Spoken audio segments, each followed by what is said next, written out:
Attorney General Ellison, you even profited from this fraud by taking campaign donations from these Somalians after pledging to help quash the investigation into them. I find your behavior despicable.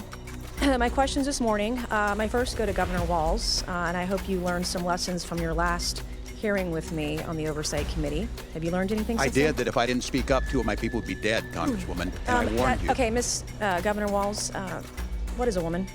Have you learned that lesson? Do you know what a woman is? I'm the governor of Minnesota, Congresswoman. You know what a I'm not woman here is. to be your prop for your obsession. So I if you taught can't middle school your define what a obsession. woman is, you certainly can't define what fraud is. If you can't even define what a woman is, you can't define fraud. How much money was spent on autism in Minnesota in 2017, Governor? I don't have those numbers in front of me, Okay. Congresswoman. Did you prepare for this hearing today? Patriots, this hearing went completely off the rails. Congresswoman Nancy Mace absolutely unloaded on Governor Tim Walz over massive fraud allegations, exploding autism spending, and what she called one of the biggest taxpayer scandals in American history.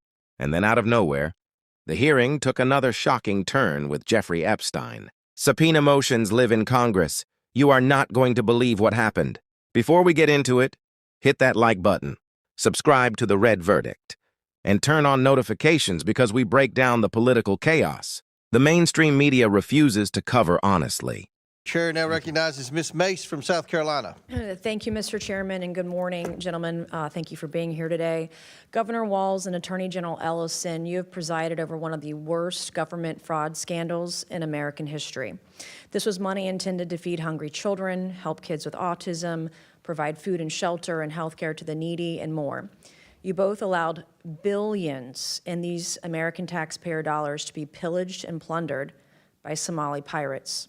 You knew this was happening, you chose to do nothing about it, and in some cases, you even enabled it. Attorney General Ellison, you even profited from this fraud by taking campaign donations from these Somalians after pledging to help quash the investigation into them. I find your behavior despicable. My questions this morning, my first go to Governor Walz, and I hope you learned some lessons from your last hearing with me on the Oversight Committee. Have you learned anything since then? I did, that if I didn't speak up, 2 of my people would be dead, Congresswoman, and I warned you. Okay, Miss Governor Walz, what is a woman? Have you learned that lesson? Do you know what a woman is? I'm the governor of Minnesota, Congresswoman. Do you know what a I'm woman not here is? to be your prop for your obsession. So I if you taught middle can't school your define what a obsession. woman is, you certainly can't define what fraud is. If you can't even define what a woman is, you can't define fraud. How much money was spent on autism in Minnesota in 2017, Governor? I don't have those numbers in front of me, Congresswoman. Did you prepare for this hearing today?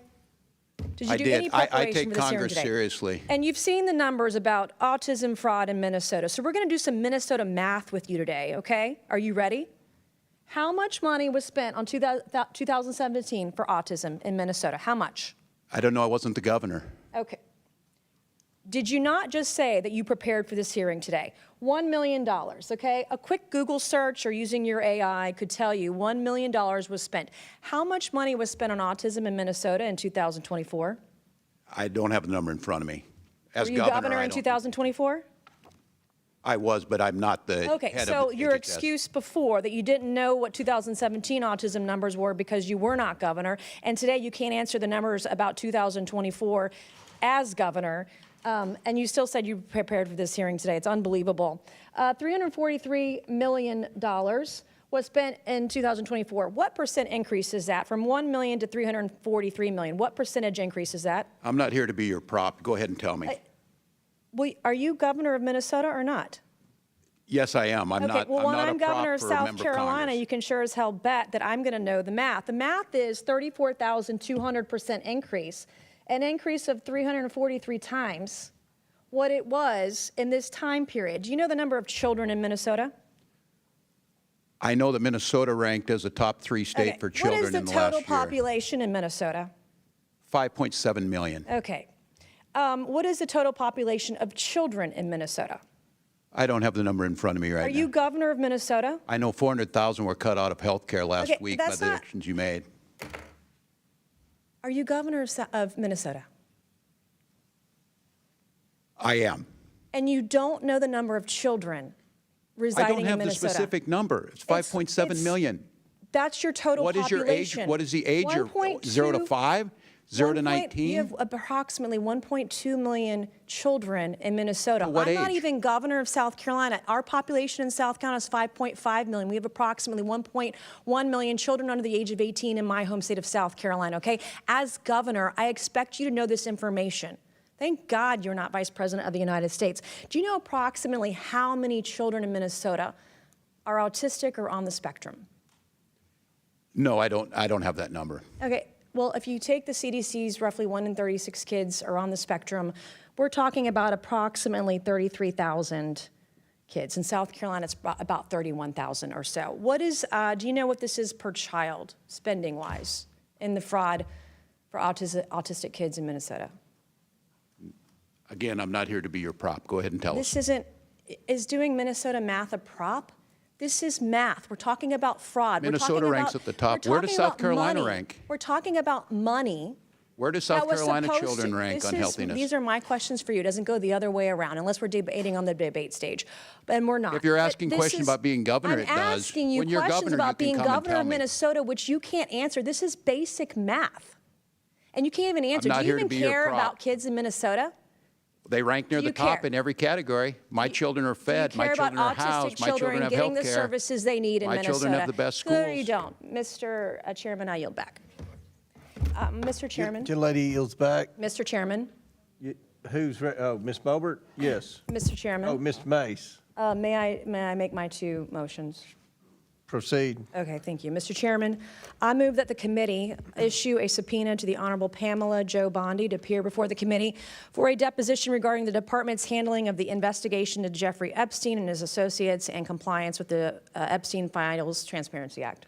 A motion has been made. The committee will hold this motion in abeyance until the end of today's hearing. The committee will now proceed with today's hearing. Mr. Chairman, I move that the committee issue a subpoena to the Office of Congressional Workplace Rights for the awards and settlements paid pursuant to Section 415 of the Congressional Accountability Act prior to December 12, 2018, with only redactions allowable for the personally identifiable information of victims, alleged victims, and witnesses. Thank you, ma'am. A motion has been made. The committee will hold this motion in abeyance until the end of today's hearing. What you just watched was political combat at full force inside Congress.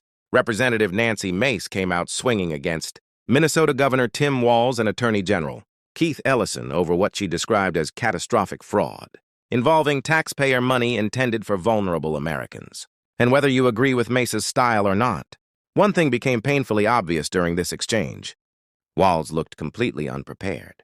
Mace's core argument was simple. Billions in taxpayer dollars meant for children, autism programs, food assistance, and health care allegedly disappeared into fraudulent schemes connected to Somali-linked organizations in Minnesota. She accused Walz and Ellison of either ignoring the fraud or enabling it through incompetence and political favoritism. Now let's be fair and separate the rhetoric from the reality. There absolutely has been major scrutiny surrounding fraud cases tied to federal food and aid programs in Minnesota over the last several years.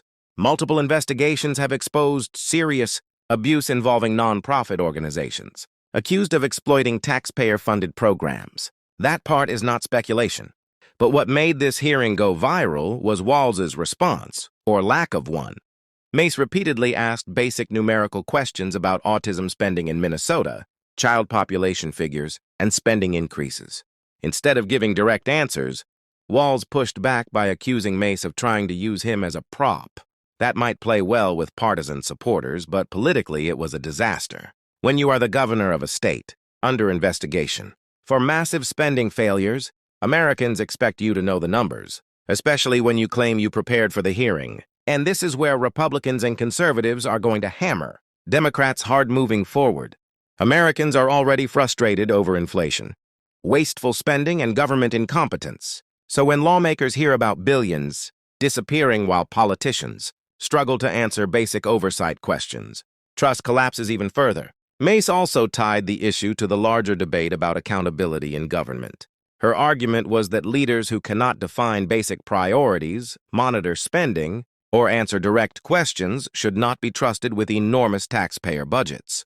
That's why she kept hammering Walz on numbers, percentages, and spending increases. Now, some critics will say Mace turned the hearing into political theater, And yes, parts of it absolutely became performative. Her comments about defining what a woman is were clearly designed to provoke and generate headlines. But underneath the theatrics was a serious point.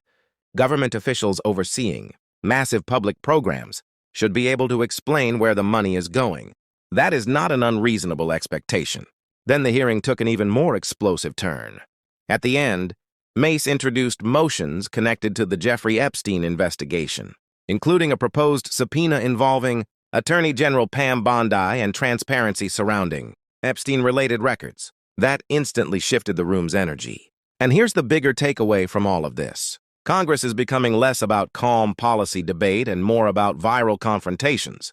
Every hearing now feels like a battlefield for future campaign ads, social media clips, and cable news moments. But despite all the noise, Americans still care about the fundamentals. Where did taxpayer money go?